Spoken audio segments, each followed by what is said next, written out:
Hello and welcome to this week's edition of the Scrimshaw Show. My name is Evan Scrimshaw. We're back. It's been a while, but we're back. There is a lot happening in the world of both politics and sports. Next week, I will be back with the first politics Scrimshaw Show of the year.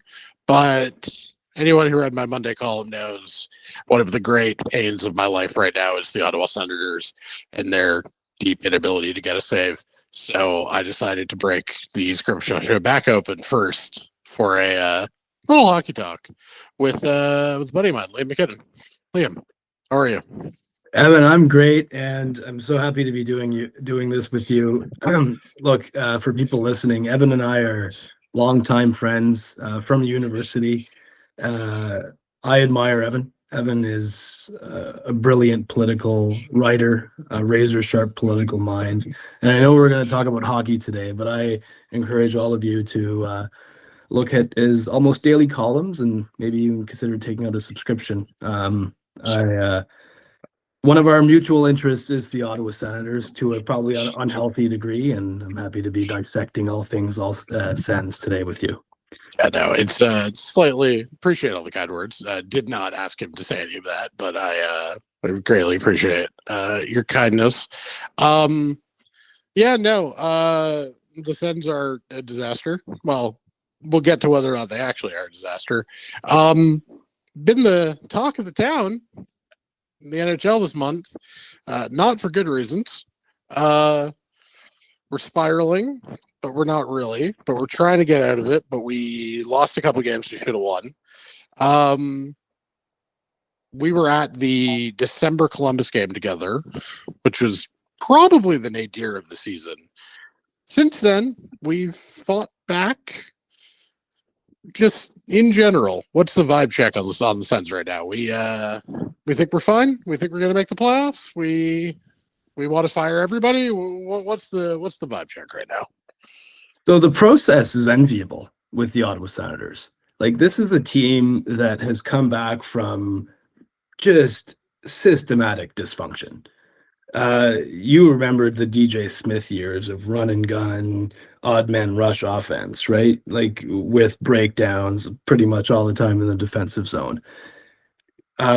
We bring in, Jacques Martin comes in, teaches the fundamentals of defensive hockey. I think Steve Stais was very methodical in bringing in Travis Green, who knows a thing or two about that as well. And lo and behold, the Sens have posted, a season and a half of elite defensive hockey.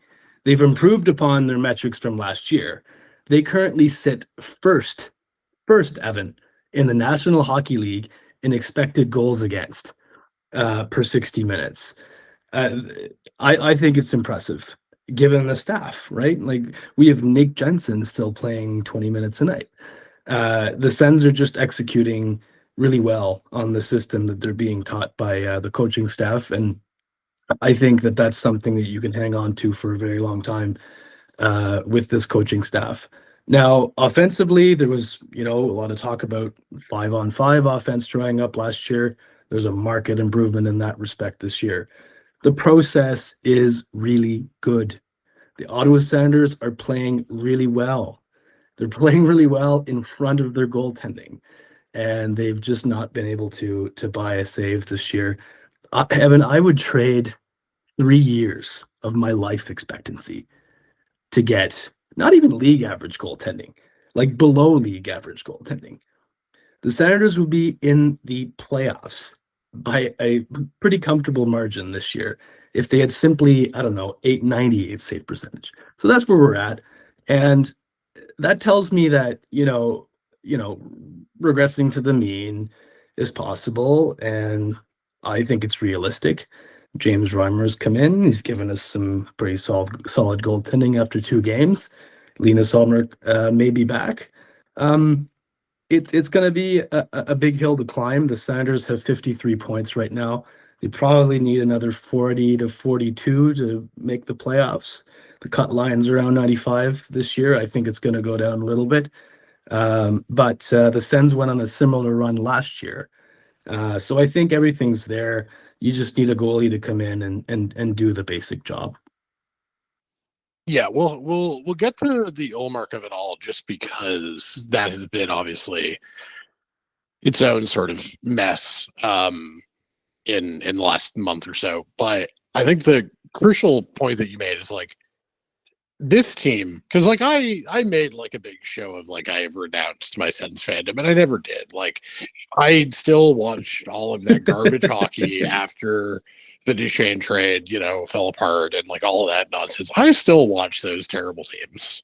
I watched far more of that bubble, like of the Canadian bubble season. That is some of the worst hockey I've ever watched in my life. It was despicable. It was fun because we just decided we weren't doing defense, so that was just an optional thing that we just didn't have to do, which made the games like kind of entertaining if you didn't think about it too hard. Think about the Sens that's been sort of interesting, exciting. That it gives me hope. It's just like it's a balanced team. Like we maybe don't have the like true high end talent of a Oilers or Panthers or whatever, or even Tampa, but like Tampa hasn't exactly been a playoff success like basically since the last time they made the cup. Like, and I like this team. I really like this team. I really look at this lineup and I go, yeah, it's pretty good, and like things can get better, and yet because we have not gotten worst in the league goaltending, it's just we have been atrocious, and it's kind of killing me. We were at game 3 of Sens Leafs last year together, and like, even at that point, like, heart-wrenching loss, I was extremely optimistic about the season, and it fucking sucks that this team just cannot string together 2 wins. Like, I don't want to make it all about Saturday night. How the hell do you lose that? I know we got the point. I know. How do you lose that game? It was unreal. It was unreal. I assume you're talking about the Montreal game. Yeah, Saturday night. Yeah. No, I mean, it's really simply just goaltending. I mean, there's really no other explanation. The Senators played a perfect game, and they just couldn't get a save. I believe they allowed 7 5-on-5 shots. And look, you get a point out of it. You get another point the next day. Really, it comes down to just accumulating points at this time of the year. And the Senators have gotten 8 out of the last 10 possible points. So I view that as a positive. But like, make no mistake, the level of decay that the goaltending position has suffered year over year is inexplicable. I couldn't get a hockey scientist to explain this. Last year, if the Senators were a company, solid IPO last year, this year it's Chapter 11, man. Like we had 9-10 goaltending. It really buoyed the team, kept them afloat, brought them to the playoffs. Ullmark was solid. Maryland had a really good flash. This year, I mean, I don't know, like the Zamboni has better lateral movements than the goalies, man. It's so bad. And it's historically bad. Here's another interesting fact.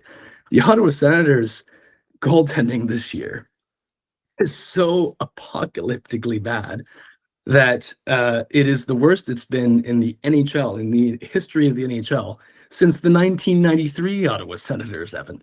So, no, I think... famously, the expansion actively trying to lose games at the end to get the first overall pick. Teams. Exactly.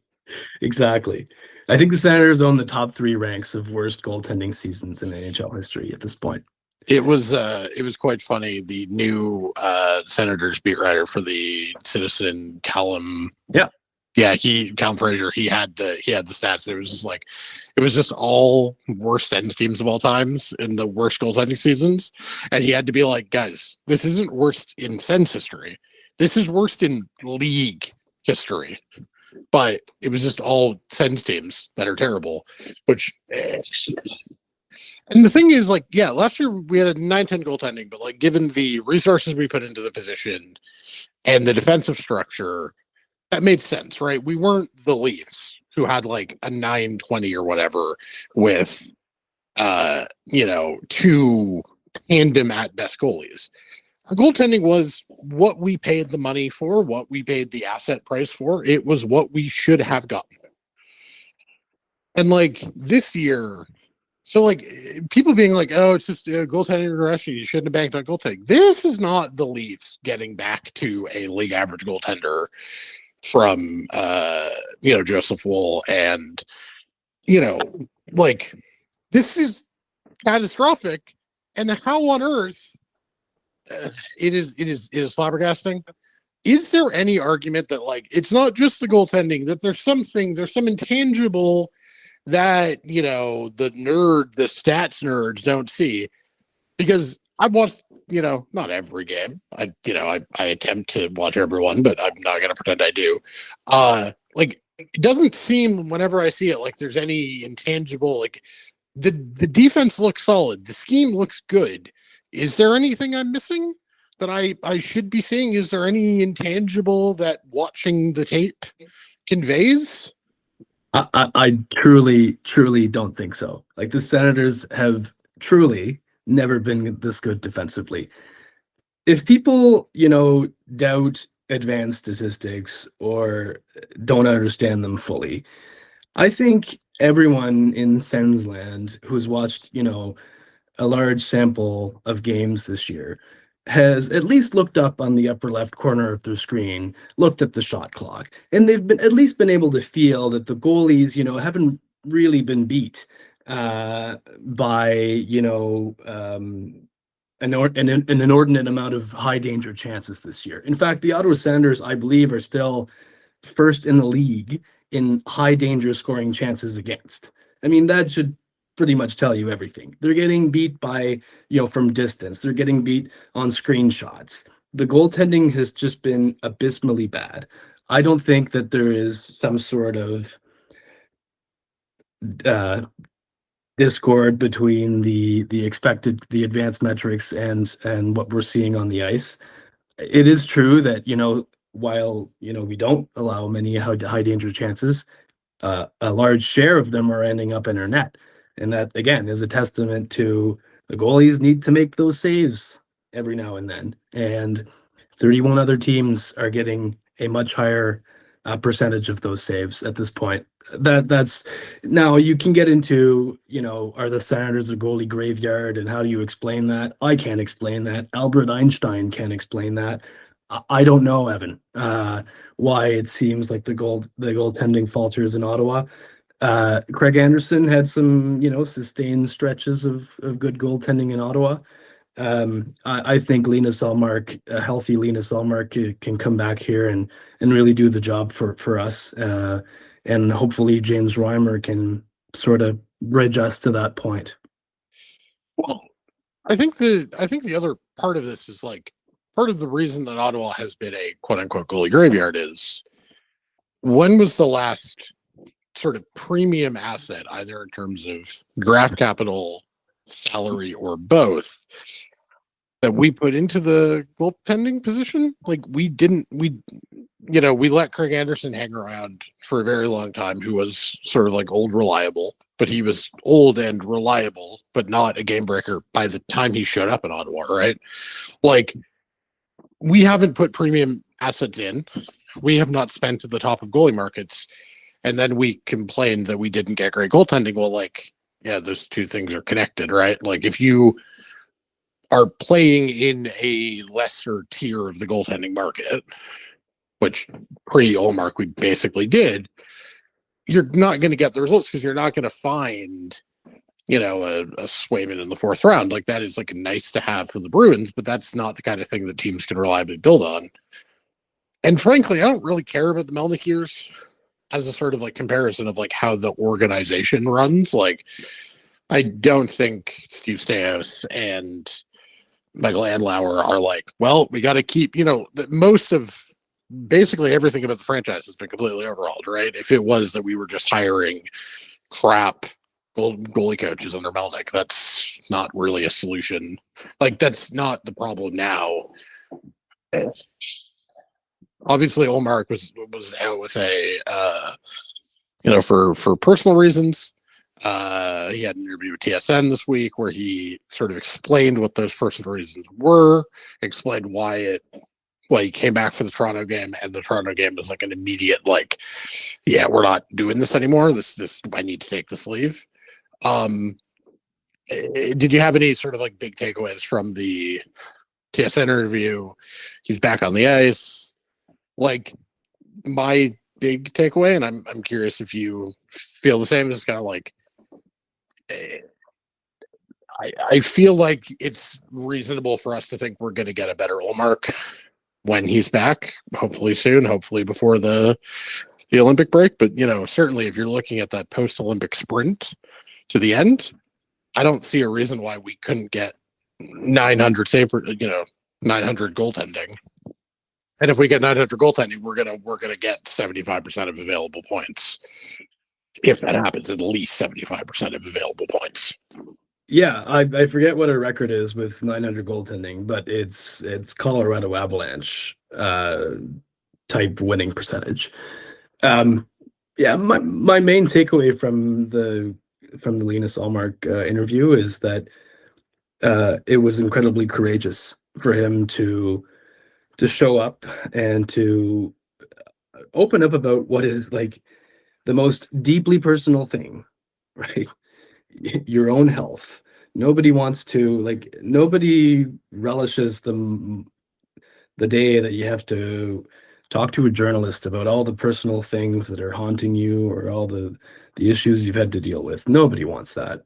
And so for him to go up there and talk about it openly, and I think in a way that other people who are dealing with mental health issues can really look up to, I think that's admirable. And it was a long form interview. It was 26 minutes. I thought Claire Hanna did an amazing job, and she is truly one of the best in the business.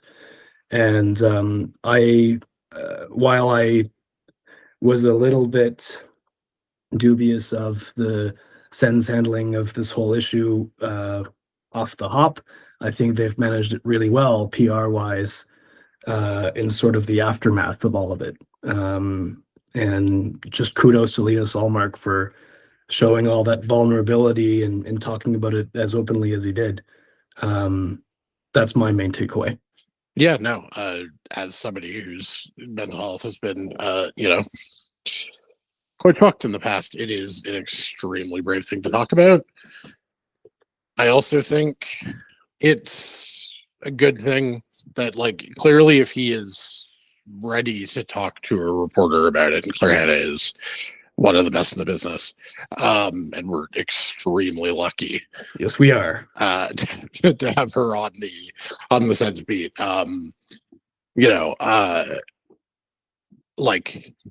I think that is a step in the I think that's clearly a step in the right direction. And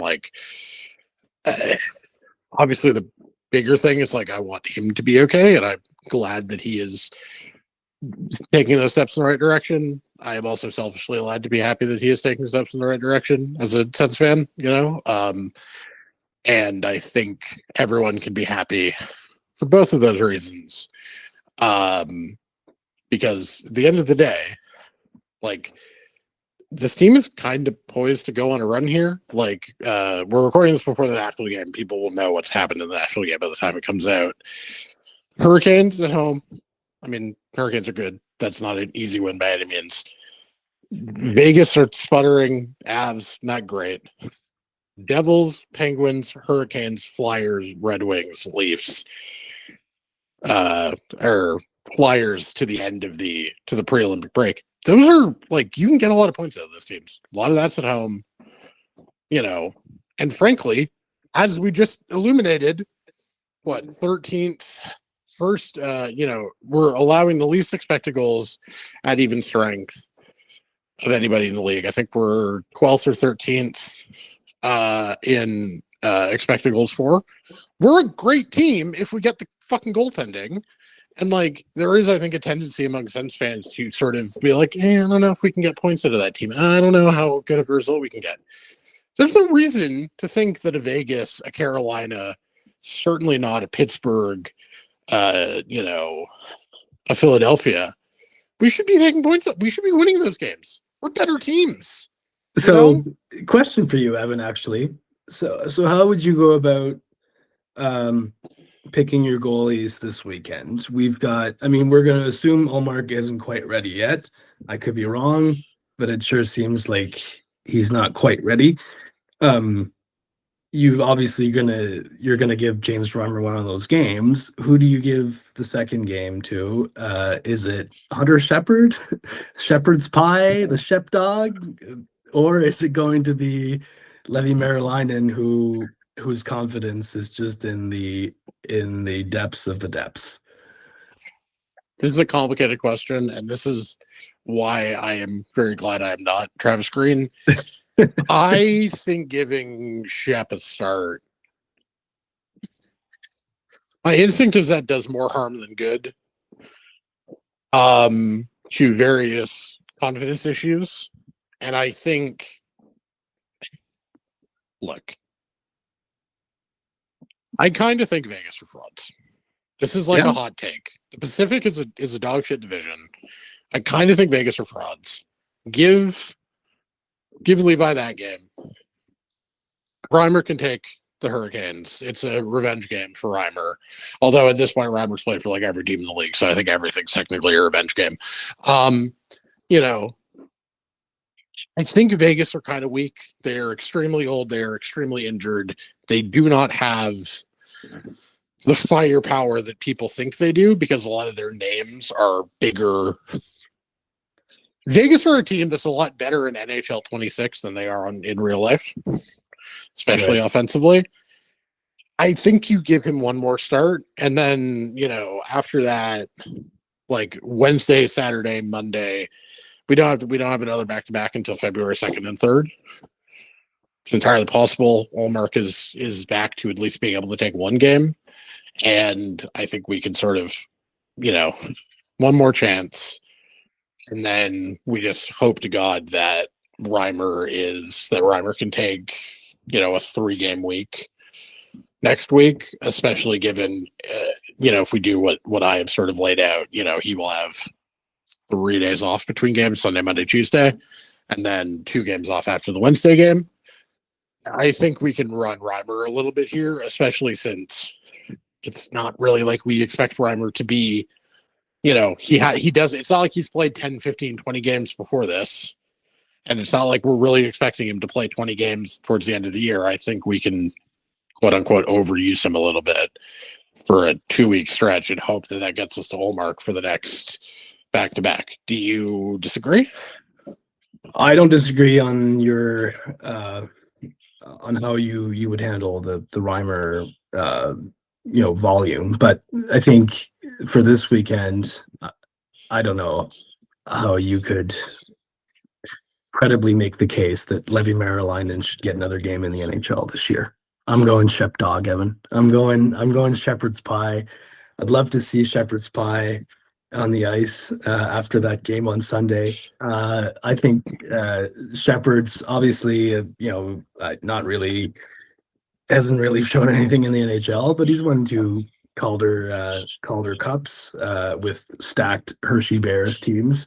But I think he's your second best option. That's just the bottom line right now. He's performing at the highest level among all goalies in the AHL at the moment right now too. He just looks so damn small in the net. He just looks so damn. Do you remember that Detroit game? Yeah. No, look, logically you're right, but logically you're right is the answer to the question. Like, you're probably right. You probably are. The metrics are there to support it. Like, it's just such a confidence in goaltending is such a fickle beast that I'm always paranoid that, like, if you quote unquote embarrass a guy, they can't get it back. Then again, the Leafs, sent, oh God, who was the Russian goalie they had 2 years ago? Like, they sent him to the AHL for a whole week, and we're just like, yeah, you're good. Like, you're just get fixed, get right. You'll come back in 2 weeks, and he was, tolerable for the rest of the year. Yeah, I think who the Sens picked to tend the twines on Sunday is really about, how best to manage on a long-term horizon Levi Merilainen. You can't throw him back in there right now. It's just it would be terrible for him. Yeah, that's the if thing, you is get that the damage you could do by not playing him, there is also a damage of him getting shelled yet another time. Yeah. Having this group of players get asked about it yet another time, have another controversy about somebody saying could have used a save or two.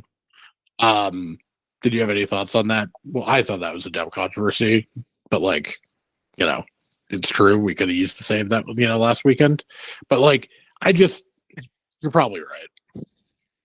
You're talking about the Jake Sanderson comments, right? Yeah, of course. Yeah. So yeah, I mean, I don't know.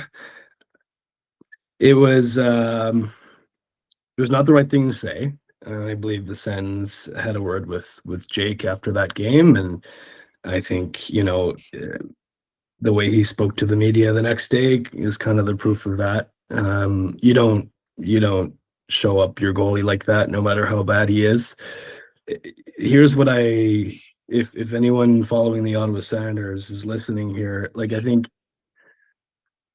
you look at Tim Stützle and Brady Tkachuk's answers to the media after that game, and they were far more diplomatic. They were far more professional, and I just think even for a guy like Jake Sanderson, who's very low key, doesn't say very much, you just have to shut up. You have to take a few breaths, like he said, like he acknowledged, and deal with it in house. It's like bad caucus management in a political party. You piss inside the tent. Yeah. Travis Green, how do we feel about him? Because there have been a couple of people with a very twitchy Twitter thumbs. I don't think, again, if we think this is really just the goaltending, you don't fire the coach. I am a Green Bay Packers fan in football. I was team you keep Matt LaFleur, because when you have a coach who does a thing definitively well, you keep him and you fix the problem. The offense is better this year. I don't really think it's Travis Green's fault we can't get a save. Yeah, do you want him to play net? I don't know. I think he's this team is structurally sound. I think everything that he can control, he's done a really good job at, and that's where I'm at with Travis Green. I want to see some success in the playoffs. I want to see him get the most out of every player. I think he's doing that right now. Tim Stützle is having a career year. Jake Sanderson is having almost a Norris consideration worthy year. You even go down to some of the role players on the Ottawa Senators. You've got guys like Mike Amadio, who, according to Mike Kelly at Sportlogic, is the best forechecking forward in the NHL. Claude Giroux at 38 has improved over last year. This is and the only bone I have to pick with Travis Green, I think, is on his apparent obsession with changing lines, even mid games. I've played hockey, Evan. I didn't like my line mates being changed sort of on a whim every period. That seems to be happening with the Ottawa Senators. And look, I won't profess to have more information or to be more of an expert than Travis Green is. But if I was a hockey player, seeing different line mates all the time would bother me a little bit. That's just my 2 cents. The data show that, the Sens have had really, really elite lines. Green has stumbled upon really, really good lines this year. For example, Brady Tkachuk, Tim Stützle, which is an obvious duo, with Fabian Zetterlund. They are, I think, 3rd in the league in expected goals with 140 minutes of ice time. That's a large enough sample to suggest that line should be kept together. It seems as if every time the Senators face, either it's a goal deficit or a little bit of adversity, Travis Green's immediate reflex is to say, well, we better change the lines. And I'm just not sure that that's helpful. Now, in saying that, the lines have gelled and been pretty consistent over the last 3 games. You've got Kachuk, Stutzla, and Batherson, Stutzla, and Zetterlund. And you've got Cousins, Greg, and Kachuk for your top 6. Sucks that David Perron is going to be out for the next 5 to 7 weeks with a sports hernia, because that 4th line was also a really nice find as well. So hopefully those lines can stay together and start producing, because I think there's something to be said about building chemistry with your line mates. Yeah, and I also think like we know what Tim and Brady can do together. Like, yeah, that you is made obviously this point before, and I agree. Yeah, this is like we know what they can do, right? We've seen a lot of the Oilers in the last 2 years. They've made 2 straight cup finals. Like they're generally the team on the West Coast I pay the most attention to, and whether it was Jay Woodcroft, Chris Knobloch now, like we don't need to do the Connor Leon thing. We know that Connor Leon and literally anybody else will score you points. No, we'll get goals. No one needs to know that, right? Tim and Brady are fine together. They're great together. They're very good. They're a great first line. We don't need to keep doing that, because here's the thing. If we split them up, we shuffle that. Shane Pinto is now is now on the third line. Overqualified as third line center.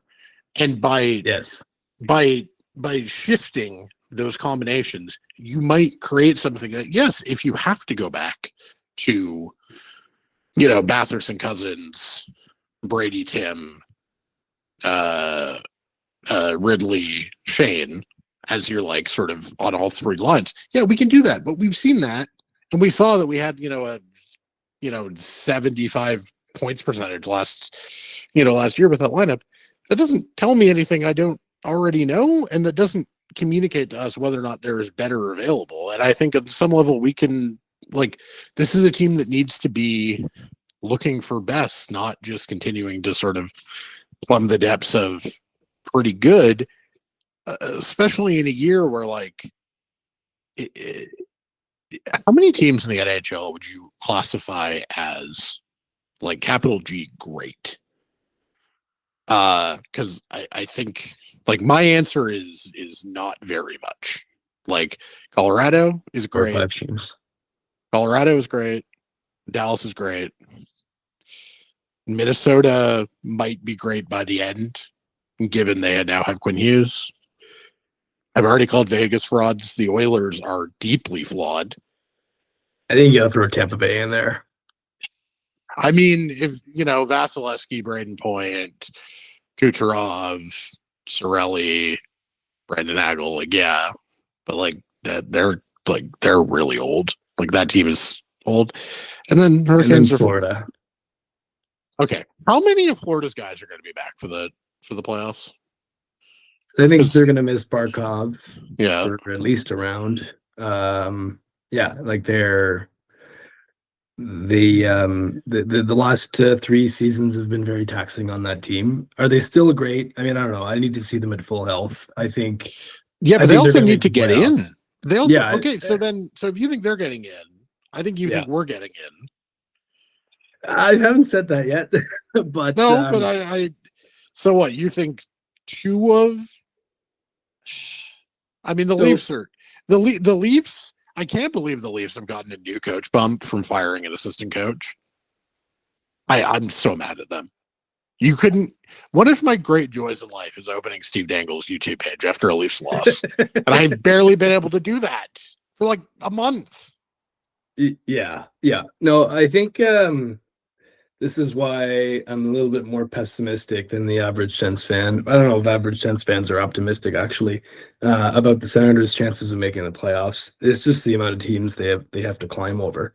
And I think you alluded to this a little bit earlier, but the strength of schedule is a challenge as well. Like, I think the Senators face opponents with the highest winning percentage on average from here on out. So that's also going to be a challenge. I think where I'm gonna, like, I don't know where your panic meter is, Evan, but I think I'm making a call before the Olympic break. If we're 2 or 3 points out by then, which very feasible. But again, a lot of things can go wrong when you don't have your goalie. I would say that, I will say that we will make the playoffs if we're that close to 8th place by the Olympic break. I mean, here's the thing. Boston, I don't know what the hell's happening in Boston. I can't believe they've turned Morgan Geekie into the quality of player that they have. But, I mean, the Sabres have been hot. I just kind of refuse to believe that a team this good with these underlying metrics is actually going to miss. If we beat Nashville, again, we're recording before, you'll be listening after, we will have jumped, we will be ahead of basically all of the metropolitan teams for the wild card contention. I think the Atlantic is probably going to get 5 playoff spots this year. Agreed. I'm not scared of Philadelphia. The Rangers have already, I was going to say tacitly admitted that they're screwed. Honestly, they have explicitly said it. Columbus, last year was what it was, but it's still a fundamentally flawed team. Capitals, same thing. I'm just not. And then the Devils, okay, how many games do we actually expect both Hughes brothers to be able to play together for the rest of the season? Over under 5.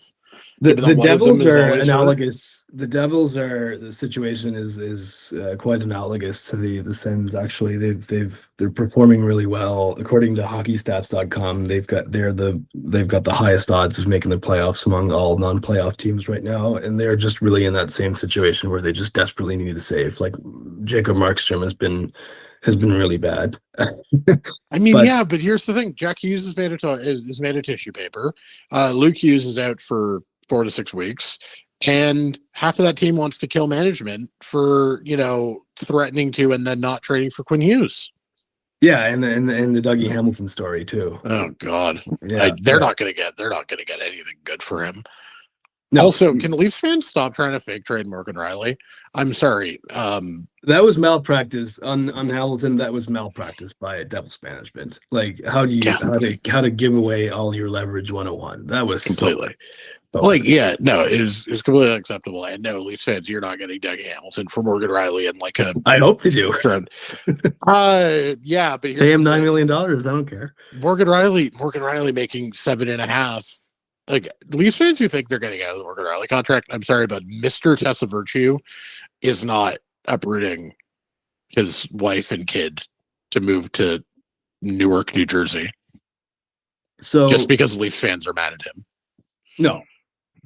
So I don't think Toronto, Philly, Columbus, Boston probably, and the Rangers are standing in the way of the Ottawa Senators. I think our real competition is going to be Washington and Florida, and Buffalo. I will say Buffalo looks legit this year. They've really figured out their defensive game, and they've gotten the saves, and we knew the offensive talent was there. So no, I do believe in the Sabres, Evan, this year. I think Detroit is bound for significant regression. I think the Canadians are bound for some regression. Detroit is 24th in the league, by the way, in expected goal share. They are the most fraudulent team in the NHL, in my opinion. They go to overtime all the time. The Habs do too, but the Habs play has really improved 5-on-5 recently, and they might be adding to their core before the deadline. So no, I think top 3 in the Atlantic is a stretch at this point, but that 7th or 8th place could be in play if we manage to get ourselves, like I said, 2 or 3 points out before the Olympic break. And guess what, Evan? You need .895 goaltending. That's the thing. We don't need much. We just need to not throw away points.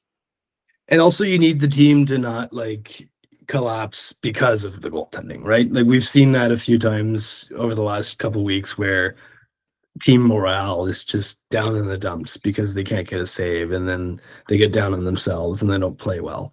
So you need... I think the Montreal and Detroit games were coming out of that doubleheader with the Columbus game was a really encouraging sign that, like, if we're going down swinging, and it will not be the non-goalies. It will not be the skaters who are the reason this team sucks. And, I like that suits the goal from Saturday night was.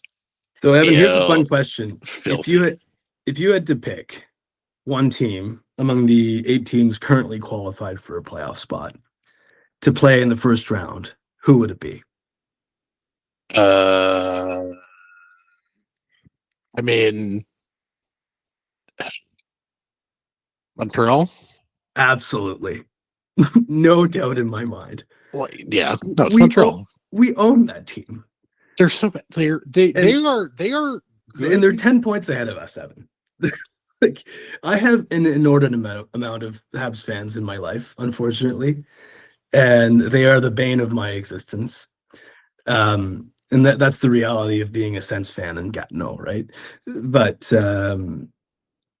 that I just think it's unfathomable that the Montreal Canadiens right now are on cloud 9. Everything's going well. When we own that team, we own them. We beat them with a stick. Like, that last game was bad. I think the game before that was really bad too. When we played them at the Bell Center, the Bell Center was empty with 8 minutes left. They're a very small team. They're a very beatable team. They have defensive lapses. We match up so well. They're not a talented team. They're not a well-constructed team. Not yet, no. And the thing is, like, yeah, they'll get depth guys and they will get a roster that makes more cohesive sense. But, like, they are a team. I guess I'm just in the mood for NHL for video game analogies tonight. They are the kind of team that you end up with 4 years into an NHL sim and are just like, I mean, there's a lot of guys who are good on this team, but, like, none of this makes any sense together. And that's just how I feel every time I watch the Habs. It's just like, sometimes they're great, sometimes they're shit. The Montreal Canadiens story. Like, and sometimes we do dumb shit like giving them two free fucking points they don't deserve on a Saturday night. Yep. It was a frustrating weekend to be a Sens fan. And yet we have still taken 8 of 10 points. If we had beaten Montreal and then just lost to Detroit in regulation, the vibes would be different. And that's an incredibly stupid thing. Hockey. And yet it's true. Like, that is just, sports fandom is an incredibly, like, dumb thing, right? Like, in a lot of ways, it's, this is the hockey portion of the pod is now over. You are a New England Patriots fan. You have been gifted the opportunity to play Jared Stidham for a path to the Super Bowl. I would have a whole analytical sort of preview to give here, but I don't really think any of the analytics matter in a matchup where, again, I'm going to repeat, Jared Stidham is the opposing quarterback. Well, I saw that Sean Payton's had some success with backup quarterbacks in the past. I think it was with Teddy Bridgewater. I think the Broncos, obviously the quarterback not being available is a huge advantage to the New England Patriots, my Pats. But I still think the Broncos, they're really well coached. They have a good defense. They did have an easy schedule this year, which I think masked a little bit of their issues, but it's not going to be, I don't think it's going to be a blowout, but I think the Pats win by 7. Yeah, that sounds about right to me. This game was going to be really, really fascinating before the Bo Nix injury news. Like, as a person who enjoys you being happy, I am, this is a good thing. From a, like, neutral, I have to watch 3.5 hours of this football game on Sunday. Less thrilled about the injury. It's Boston sports fans getting this. Drake May just being this good immediately, getting you potentially to a Super Bowl in year 2. Like what on earth? I'm in the trenches. I'm in the trenches. We blow an 18-point lead to the fucking Bears, and you guys just get, oh yeah, we can just Garrett Stidham is who we have to beat to get to the Super Bowl. Fuck off. Okay, so the only Sens thread I have for this, Evan, is I would trade, I don't know, I'm going to say 5 futures, maybe even 6 future Super Bowls for a Stanley Cup. That's how fortunate I am to be a Pats fan. Yeah. That's easy to say when you've already won like 6 of them in your life. Okay. Like, I still remember watching the end of the first Pat Super Bowl when we taped it. I remember watching the like third quarter and the end of the game, like as I was eating breakfast on a VHS. And just I knew the second Vinatieri kicked that ball, it was going through the uprights. And you guys are just, the Patriots are inevitable, and it's so annoying.